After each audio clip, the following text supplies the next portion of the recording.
Alex from Stratified here, and we're going to do a little bit of a tech walkthrough of what is involved in replacing your open differential in your VA WRX with a limited slip unit. So we've taken out the differential in the back of our WRX, and really taking out the differential is very easy. So you basically have the 4 bolts here that go to the prop shaft, and then you have these 2 more bolts that are very accessible, 17 millimeters, and then finally you have the two nuts that hold on the rear of the differential case.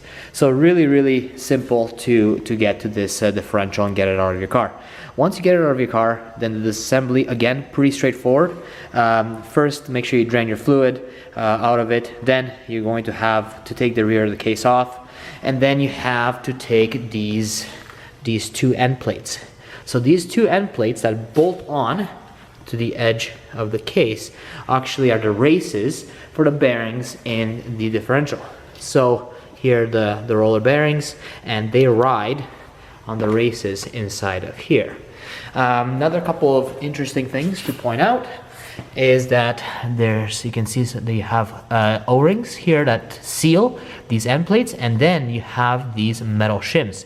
Now these metal shims essentially provide the correct tension on the differential itself, and also can move it within the case for the correct contact with the pinion. So the pinion is right inside here. You don't need to touch it at all, and this is what is spun by the prop shaft, and this pinion makes contact with this ring gear. The ring gear is of course attached to the OEM differential using these bolts. There's the OEM open differential. You can see that's an open diff right there. So this ring gear is attached to this open differential, and of course we took it off because we're going to swap it onto our limited slip. This is a clutch type. It's a SureTrack, I believe, is it was a Japanese option. It's an OEM differential, which is kind of nice because it should really bolt in very easily. We checked the height between these 2 differentials, and they are identical. So it's really nice to have, you know, a kind of a bolt-in OEM style differential. Also uses the OEM fluid, which is quite good. So a few things that now that everything is apart, and really taking everything apart is very straightforward, as I mentioned. But now that everything's apart, you want to put it back together. So you can choose to pull these bearings off.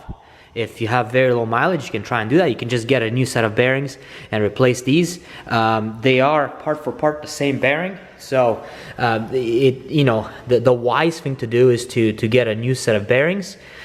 You'd need a shop press to get that installed, to get new bearings installed onto the differential, or you can get a pipe and kind of knock them on after you've pulled the old bearings off. You also will want to transfer, obviously, the ring gear from the old differential onto the new differential.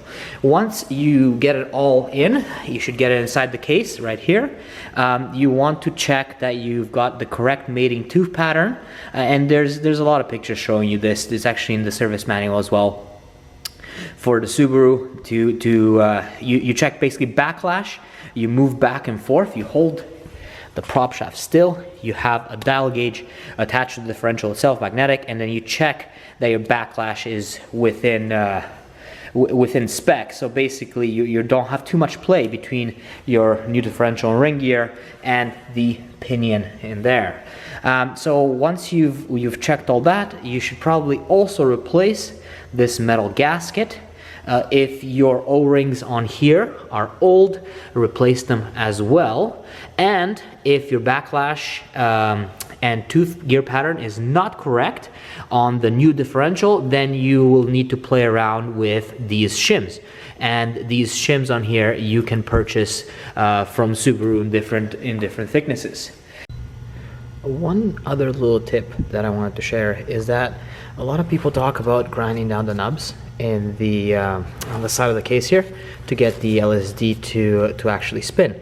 Well, we didn't grind down anything, and there's absolutely no contact between the differential and the case on this particular differential. Now, I think that what people are getting hung up on is actually getting the differential inside the case, because it's got these these kind of fins here, and the bolts protruding, you can't really get it inside the case without either grinding down the side of the case or taking one of the bolts off.